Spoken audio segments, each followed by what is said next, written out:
හරිද? මෙන්න මේ purchase button දෙක ඔබන එක නෙමෙයි කේස් එක තියෙන්නේ. මේක ඕනම කෙනෙක්ට කරන්න පුළුවන් මල්ලි. තමන්ව හදා ගන්න ඕනේ. හරිද?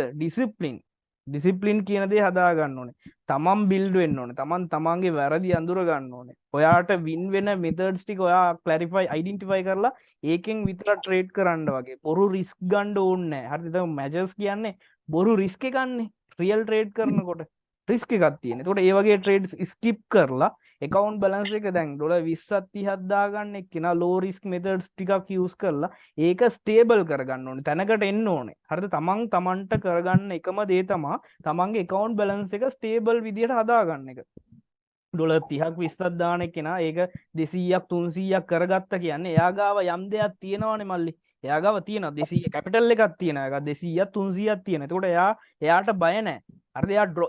එයාට ඒ කියන්නේ ලොස් එකක් ගියත් ඒක රිකවරි කරගන්න පුළුවන් විදිහට එයාගේ එක්ස්පීරියන්ස් එකක් හැදිලා තියෙන්නේ. ඒ වගේම එයාගේ account balance එකක් හැදිලා තියෙන්නේ. එයා වැටෙන්නේ නැහැ. එතකොට මුලින්ම කරගන්න ඕන දේ තමයි තමන්ට තමන් දෙයක් කරගන්නවා නම් පොඩි ගාණක් දාලා ඒ ගාණ ලොකු ගාණකට අප් කරන්න ඕනේ.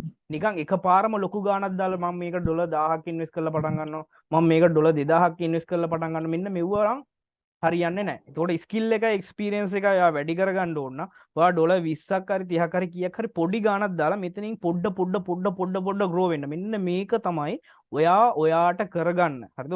ඔයාගේ ෆියුචර් එකට කරගන්න ඉන්වෙස්ට්මන්ට් එක. මේ ටයිම් එකයි මෙතන ඔයා ට්‍රේඩ් කරන විදිහයි මෙතන ඔයා මේ ෆලෝ කරන මෙන්න මේ දේවල් ෆලෝ කරලා ලොස් එකක් යයි ඒක රිකවරි කරන්න ඔයා ගහන ප්ලෑන් එක මොකද්ද ඊට පස්සේ ප්‍රොෆිට් වෙයි ප්‍රොෆිට් වුණොත් ඔයා සෙල්ෆ් කන්ට්‍රෝල් කරගන්න ඕනේ එක දිගට ට්‍රේඩ් කරන්න නැතුව මැනේජ් කරලා ඔයාටම කියලා ස්ටයිල් එකක් හදාගෙන ඔයාට කියලා ට්‍රේඩින් ප්ලෑන් එකක් හදාගෙන එක්සෙල් ෂීට්ස් මේන්ටේන් කරලා තමන්ගේම බිස්නස් එකක් කරනවා වගේ මෙන්න මේ විදිහට මේක බලන්න පුළුවන් කෙනාට විතරයි මෙන්න මේ විදිහට බලන්න